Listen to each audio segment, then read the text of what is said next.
Before we head into the episode, I have two super exciting and important things to share with you. Number one, we are embarking on a pilgrimage with Mary Magdalene and her sacred mountain, her holy mountain, Sambom, that is to me also a stargate and an anchor of the triple flame of the Magdalene like no other, with the Cave of Eggs, a womb cave, the heart cave, a chapel dedicated to her built into the mountain where she resided, spent her last years, and also a third eye point where she was lifted up by the angels on top of the mountain. So if you are interested to experiencing these, not just sacred sites, but these oracular points as instruments and architecture in your body, then journey with us. We are journeying from the 20th to the 24th of June this year. So click the link in the show notes and register for this absolutely magical pilgrimage. Number two, I am so excited. I'm really stoked for a wisdom conference that I'm part of. It's called the Radical Wisdom Conference, guided by Jocelyn Starfeather. She's been on the podcast as well a couple of episodes back, speaking about Greece. And honestly, I could not believe it to be part of that exciting summit and speakers like Keoni Halale, Pam Montgomery, and Puma Kispe Singona. We are on from June 1st to June 5th. There's going to be live interviews. My interview is going to be live June 2nd. So mark your calendars and please join me. It's going to be so much more fun when this is a conversation with questions where you're all part of. We're going to be speaking about the path of the initiate and how this leads us into Magdalene leadership.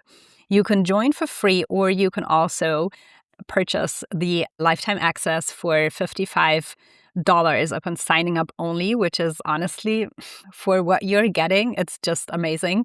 I'm going to be putting the link below, and I hope to see you there. It's going to be magical and it's going to be radical. Join us. And now we head into the episode.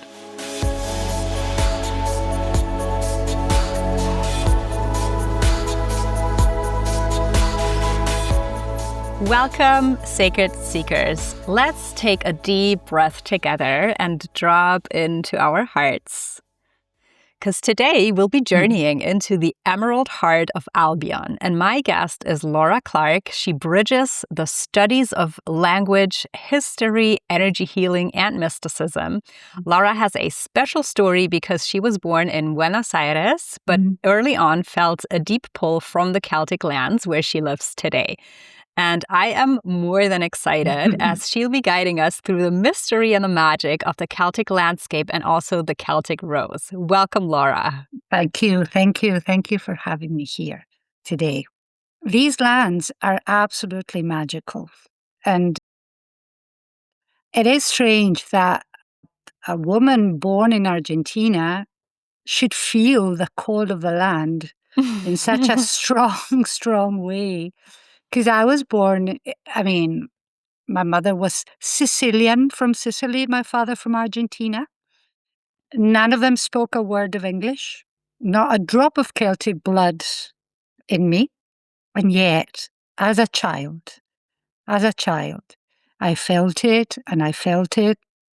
And then I grew up and I studied to become an English literature teacher, specialized in the medieval period. What is a girl in Argentina doing that for? But then one day, I remember I was writing a paper for Nottingham University and I had to justify the paper and they were asking me, and I said they wanted me to prove what the valor of what I was trying to say really was. So I did a lot of research and there were many answers, but none of them was the one I was looking for until I came across it is the magic and the mystery. And that was the first time I could connect the magic and the mystery with the land and with what I felt and with everything I was studying. And then life takes you through different paths. And I became a vibrational healer and eco art therapist and so many other things. And I started guiding people and teaching into heart coherence, but always, always having magic and mystery at the core, because I intuitively knew that without enchantment, there is no devotion. Without enchantment, there's no devotion. And so I started researching, going deeper into what is this enchantment and what is this magic that I feel. And well, I ended up, I hosted tours in Argentina. And then when we came here, very magically, because I didn't think it was going to happen so quickly, I started hosting tours for Spanish-speaking people who wanted to come and feel the magic and the enchantment of the land. And it was only when I came here that I heard for the first time the phrase, the Emerald Heart. Mm. And when you listen, you hear something and all your body tingles, and you say, wait a minute, this is, what did she say? Where's this coming from? So I thought, I started trying to find out, and I couldn't find much about it. There wasn't a lot written about it. I found a girl, she could be my daughter, a girl in Wales, who was the only one that could give me a bit of information about what this Emerald Heart was really about. And she ended up telling me, but you know what? You'll have to discover it for yourself. You're not going to find it in the books.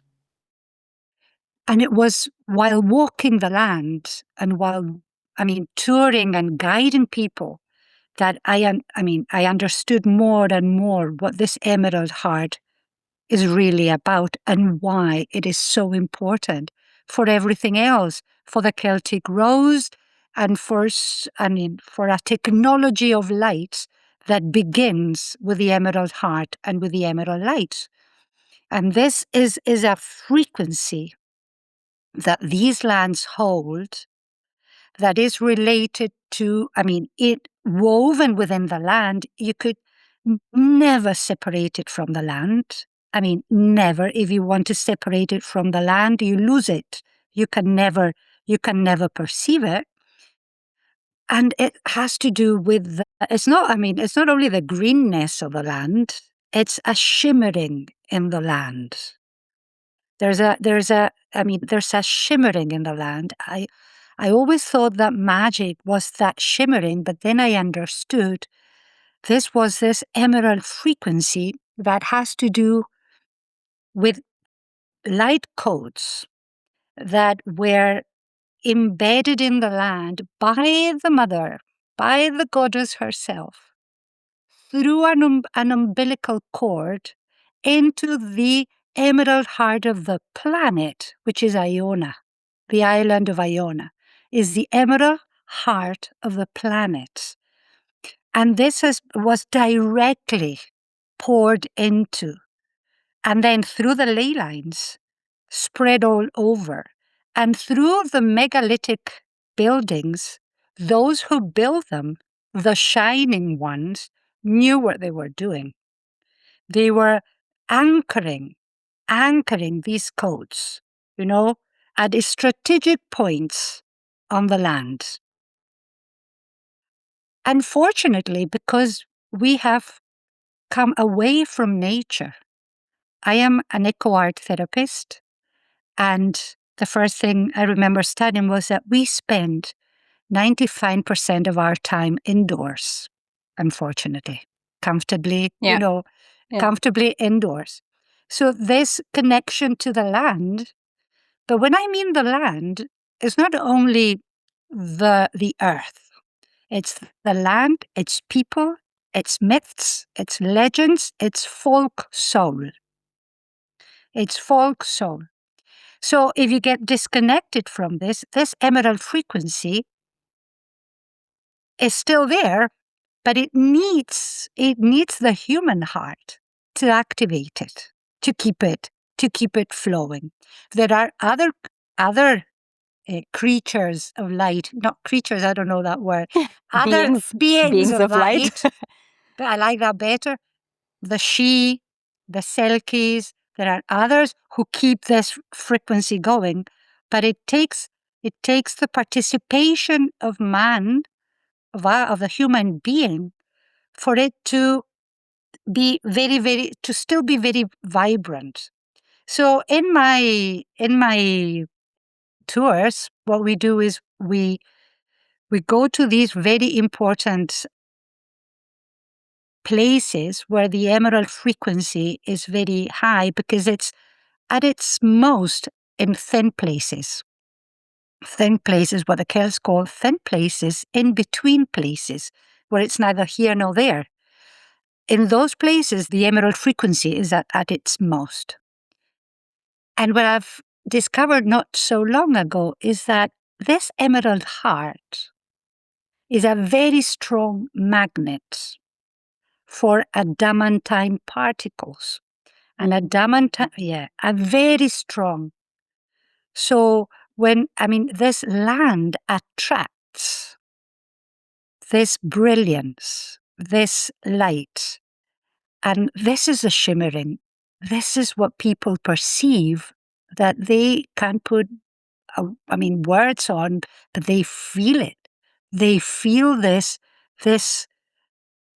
radiance. Even if it's because, it can get dark here, and it rains a lot. But this radiance is a spiritual radiance. It has to do with the soul of the land.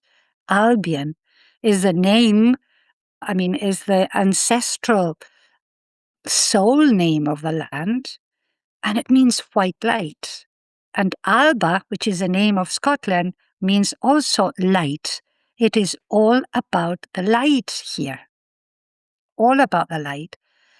But in order to perceive that radiance, the first thing is you need to get in touch with your emerald heart. You need to first acknowledge that you have one, and then because many people say, "What's that? What's that?" And then walk the land. Really walk the land. And then what happened to me while I was doing my first pilgrimage, I got this very, very, very clear message in me that said, the Celtic rose blooms on the emerald heart. Mm. And I was only starting to understand what the emerald heart was. And I said, so what about the Celtic rose? So now you bring the Celtic rose to the picture. That's another layer. That's another layer. And I said, okay. And at the same time, I was getting lots of messages from Mary Magdalene. And then I understood that that is a name. The Celtic Rose is the name of the Magdalene on these lands. This is how she's known here. She's a Celtic Rose. So, when I find something that I know is the truth, I go very deeply into it. Very deeply into it. So I became a priestess of the rose, a priestess of a Celtic rose. I think that the one at the beginning, I thought it was a land calling, and now I know it is she who is calling through the land. And there are those who believe she walked this land. There's many who believe she might be buried here, actually, and I've been going very deeply into her presence in the land. And these places coincide with the druidical places that are thin places, where the emerald heart is at its most, at its highest frequency. So it is all, the rose is interwoven with the emerald heart and with the land. And that is why pilgrimaging these lands is such a powerful transformational experience. Wow, there is so much already, you know, that you shared, and I feel because I had all these questions, and I'm like I feel I just lean back, and I'm already soaked into that, yeah, the enchantment of, and just like you simply transmitting through your voice. So thank you for that. Yeah. And I feel called to go a little bit deeper about the Celtic Rose lineage, because it's exactly as you say. I feel the Celtic Rose carries a very specific like frequency within the wider Magdalene field. And I would love for you to share a bit more about what you feel that unique transmission and how it differs from what many people associate with the Magdalene today is. And I think that, and this is not to say one is better than the other, or that one is the true aspect of the Magdalene or the other. I mean, none at all. But I can only talk about what I know, and what I know is the Celtic Magdalene, because that's the one that called me. I know many of you have been waiting for this trip. From June 20th to 24th, we are going to be roaming this mountain, Sambon, the holy mountain of Mary Magdalene, in a powerful, powerful pilgrimage initiation. And this mountain is a stargate, and it reveals your light body architecture in a very visceral, felt way, with a heart cave, a yoni cave, and also what you see on top here, the third eye point, your oracular vision. So journey with us into Heart Womb Oracle, a sacred pilgrimage in the Magdalene lands of Sambon, the south of France, in June. You'll find the link in the show notes. Registration is open now. No, she's the one that called me. And to me, she has certain qualities that are different from other understandings or downloads of Magdalene, that have to do with this land, that has to do with enchantment and with magic, because the Celtic Rose and her lineage is, I mean, it's all about the rose chalice. And the rose chalice is a chalice of light. It's all about the light. I mean, this is a land of the light, you know. This is, and it's a very, very special kind of light. It is a very special kind of light because, and we've been researching this with my colleague with whom we do the pilgrimages, Lorena Tapia, because the name Alba, the name of Scotland, means dawn. It's the first light of dawn. And so all the qualities of that, not only from the light, but from the mysticism of that, of what that means, is all part of what this Celtic Rose is about. It's this, the possibility of awakening, the possibility of a new dawn, a new day. And it is embedded in the land. It is embedded within the land, and there's this guy here with whom I've studied a lot, Oliver Huntley, and I'm sure you know him. And I was wondering if, when you referred to the lady that introduced you to the Emerald Heart, I was wondering if it was his wife. Yes, absolutely, So, yeah. Absolutely. And I did retreats with him, and they describe this, which is to me so important, which is the coming together of the dragon and the dove energy. It is the dragon, the land, the Emerald Heart, the druids and their wisdom, and the Christ light of the dove. And that is what comes together in the Celtic Rose lineage. You cannot have one without the other. So what appeals to me is that the druidical wisdom of the land, of nature, of this very raw understanding of what life is all about, is woven within the spiritual realm of the Christ light. And that is the emerald and the adamantine particles coming together. And this is, I think, what Mary Magdalene embodied in herself and seeded here through her teachings and through her presence. And she did a good job, because here we are talking about it 2,000 years years later. So it's still, it can be felt, and it's still there. So, and it is encoded.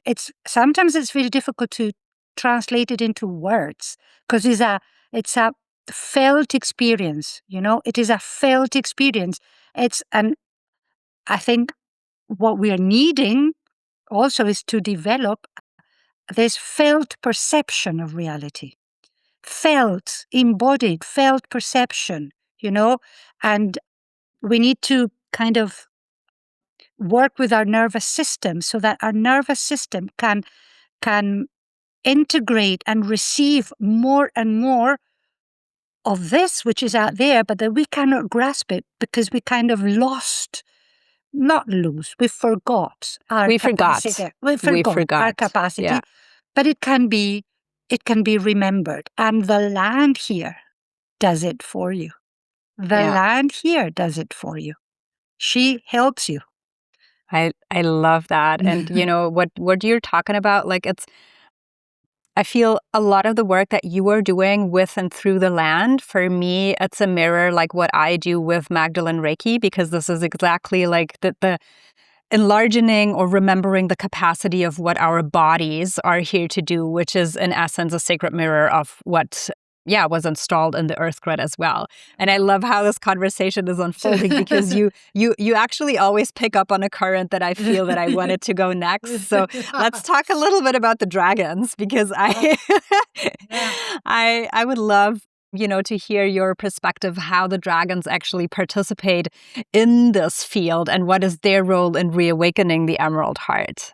Yeah, the first thing that I have to say is that in order to talk about these things, the dragons, the She, the Fae, the elven people, the stone people, the Selkies, all of these people that are part of the Celtic folk soul, you need to develop a way of perceiving reality where all this is possible. Yeah. Yes. Because if we are going to begin by saying, are they real or not? We have a problem. You've closed the window. We just take it as a given that they're there, they exist, absolutely. They're coming back. Absolutely. And this, because for the Celts, in the Celtic folk soul, this is as real as you and me. This is as real as, there's no questioning. If one of the first things I learned, here is that if I'm going to go into the forest, I need to make sure that the fairies are happy with that. Yeah. I cannot just go into the forest and forget the fairies are there. And if you say this to anybody here, they won't look at you as if you're mad. They understand, because this is in their folk soul. So all these elemental beings are part of the Celtic folk soul, and we need to develop, and Rudolf Steiner says that we need to develop that consciousness, or remember the consciousness, which is a consciousness of second innocence, William Blake will say, where all of this is true. It's not fantasy, the difference between the imaginal world and fantasy. The imaginal world, it's real. It's not just fantasy. So dragons are the how can I say, the strength and the power and the potency of the feminine energy and in other cultures they talk about the serpent. When the serpent does all the circuit and gets to the crown, it develops wings, and then you have a dragon. which is awakened consciousness in all its power, in all its power. So, and that frequency, we may not see the dragons flying, but the frequency is in the air, the frequency is in the water, in all the elements of the land. There it's there. And you can resonate with that. You don't have to see them, touch them to know they're real. They're real because you can feel their power. And we all carry the dragon energy in us. We all carry that dragon energy, and it is raw. I say, if I had to say, it's raw, visceral, and sometimes we forget how powerful. I mean, the kind of frequencies that we carry, that we've kind of, because we dwell in the left side of the brain, and everything has become an idea, but not a felt perception. It's not enough to talk about the dragons. I mean, where is that dragon in you? And sometimes the land here, we get quite severe winters here. We get gales and winds, and and you can feel the dragon there, flying over, and it reminds you, I walk by the ocean. My walks are by the ocean, and I like walking at night by the ocean in winter. I must be quite crazy. But you can feel the power. You can feel the power of life, the power of nature, the power of the mother, the power there. And to me, I feel I'm walking with dragons all around me. Yeah. And fairies too, and fairies at she. There's quite a big family here. Quite a big family, yeah. But, and I feel this is, I mean, this is what's happened to us. We've become mature human beings. We've left our inner child aside, and in so doing, we have missed so much, and we need to go back there. But to me, in order to walk this land and to really, for the veil to open, and to cross the threshold into the unseen, into the other world, to perceive the awen, which is the what they call the spirit, they call it the awen, to perceive that, you need to develop what the Celts call double vision. Double vision. It has a name in Gaelic, but I couldn't pronounce it. I couldn't pronounce it. This double vision, which you can see the here and now, but all the time you can see behind the veil, all the time. You're here and you're there, and you're here and you're there. So, and that opens up the scope of reality. Yes. Into all the other layers, into all the multi-dimension that we inhabit. And to me, that's fascinating. Yeah. Fascinating. I love that. Let's take a deep breath together. There's so much information here and so many things to just, I find your voice and the way how you describe things very activating as well. So just wanted to presence that. I would love to go into a little section that I call rapid starfire questions. So it's a couple of questions where it's like either or you complete a sentence for me. Trying to keep it short. Okay. Okay. Okay, ready to go? Yeah. Great. Argentina or Albion? Albion. Albion. Mystical teachings or embodied experience? Both. I love that. Both. Bridget or Magdalene? The same.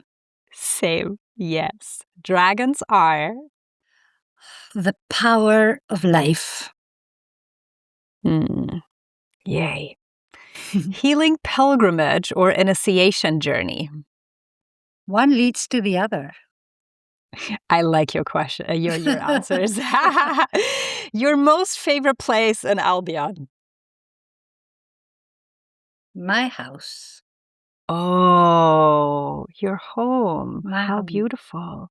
Thank you. Thanks. I always love them. They're so refreshing and enlightening. Sometimes when we have to choose, and sometimes it's just like, no, it's both sides of the same coin. So thank you. You talked also about actually the process of walking and you liking to walk, and of course, like you guide people on these journeys, which I feel, as you also said, it's a healing pilgrimage, and at the same time, it is the initiation that we go on. So take us a little bit deeper into the experience. What actually happens to people when they walk these emerald crystalline landscape in a different awareness? Like, what is initiated and what can be accessed in a different way? I'm having somebody on this pilgrimage in May that will be repeating the pilgrimage for the third time. Yay. 3 Wow. times. And there's somebody who's her second time. So there must be something here. I mean, and what we've seen with my friend Lorena, with whom we do these pilgrimages, is that people come back and there's a power in them to do what needs to be done that translates into action. And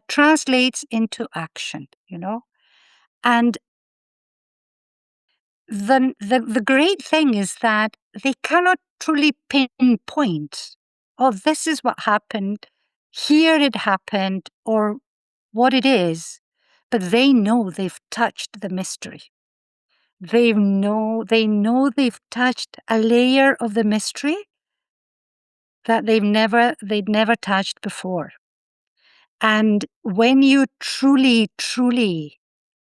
and to me, it's the only true, because that's something else. The Emerald Heart is based on a concept called Firin, which is truth. Truth. Without truth, authenticity without truth, there's no emerald frequency. Nature is in its truth, therefore the frequency is so high. We have lots of voices that carry us away from our truth, and that is why we find it more difficult. But when you truly, I don't even say you touch the mystery, you graze the mystery, you kind of get closer to the mystery. All the false images drop in your life. I mean, you cannot sustain them anymore. They're outdated because you've seen the mystery, and the mystery reflects to you your inner truth, who you truly are. And once you really see, but truly see who you really are, you can't ignore it anymore. You can't fool yourself anymore. So I think that is what happens through the walking, through the ceremonies, through the meditations, through the activations, because it's all part of it, that you truly, and the same thing happens to me and my friend. This applies to us. Every time we come back from one of we are really, we feel we've accessed deeper layer of who we truly are. And once you know that, then you know what you have to do. And you cannot so powerful. lie. Yeah. And that is the truth, right? It's just like you're connected to the truth. And when you really, when you act, when you truly see that, and when you do, you know how you know? because your life changes.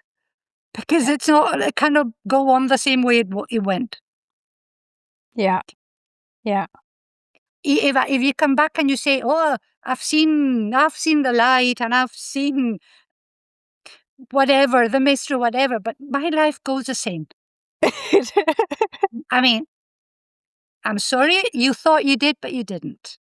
Because if you truly do, and this is a natural, it's without effort. It's not something, oh, I have to change this. Oh, I have to stop. No, it's natural, It's just organic, naturally. just happens. You can no longer function because your whole system has been calibrated to a different vibration. Yeah. Yes. So I feel that there's a lot of people who resonate with what you're saying. And if they feel called to actually travel the lands, what are the logistics? Tell us a little bit about the trip that is coming up. The trip that is coming up is complete. I mean, we have... Yoo-hoo! Good for Yeah, already. you! But there is more. Yes, there'll be more coming. We've opened up, actually, like a pre-list for 2027, which is filling up. And up to now, I've been doing my trips in Spanish for Spanish-speaking people. But next year, I will be doing my first trip in English for a group who have asked me to do Beautiful. the group in English. And I am now thinking that maybe I should start doing trips in English. There might be English-speaking people who may want to join. And there are. Not there might. There are. Okay. Okay, so I have my Instagram in English, which is theenchantedpath.laura, which is a very new Instagram. I mean, my Instagram in Spanish is a lot more developed, but this one is coming along, and I've been asked to do retreats in English. I've been asked to do things, but I'll be very honest, up to now, I felt like a little bit kind of, well, it's not my mother tongue. And although I speak English, maybe, it might be an interference or whatever. But I've been teaching a course in English, which is a course that I teach in Spanish. I did it in English with meditations and everything, and it worked. And those are the people that want to come on the trip next year with me. So I think that it goes beyond the language, and it goes beyond. It's about the vibration, and and if it's about vibration, then I'm as skilled as anybody else, Yes, because I truly feel the land in my bones. So if they follow me in my Instagram, I will be posting, and they can email me the Enchanted Path as well, and I'm always willing to answer any questions and to organize things. I think that's what's going to happen. I mean, trips in English and retreats in English too on these powerful lands. Yeah. I already see it. It's already done. So it's already done. Thank you. And thank you. And we'll make sure to put all the links in the show notes so people can find you. I feel it's been such an activating conversation for me, so I truly thank you. Although, within these conversations, it feels like we're just, zooming in and out in this like very short time. But I feel it can be such a powerful gateway for people also to connect deeper with the Emerald Heart, with the Celtic Rose, with the Grail lineage, the dragons. If there was one final piece of wisdom that you'd like the audience to walk away with today, what would that be? I would ask them to go out into nature and allow nature to bring you back to your true self, wherever you are. Even if it is a potted plant in your balcony in an apartment, get closer, That's what I would do. There's many more, but that's the one. That's the one. That's the one. Simple yet profound. Thank you. Mm-hmm. No, Thanks, Laura. Thank you. That has been such an amazing conversation. And I really can feel that, you're meant to be a guide for people who are seeking out that experience. Exactly. So thanks for coming on, and thank you for sharing your wisdom. No, thank you for having me. It's been an honor for me to be in your podcast. So thank you so much. Thank you, everybody, for watching and tuning in. And if this conversation resonated, please subscribe and share this episode with a friend who might also be curious in exploring travel through a sacred lensing. And if you feel called to find out where your soul is calling you next, then you can take the Sacred Travel Quiz on my website, and you'll find the link below. I will see you next time.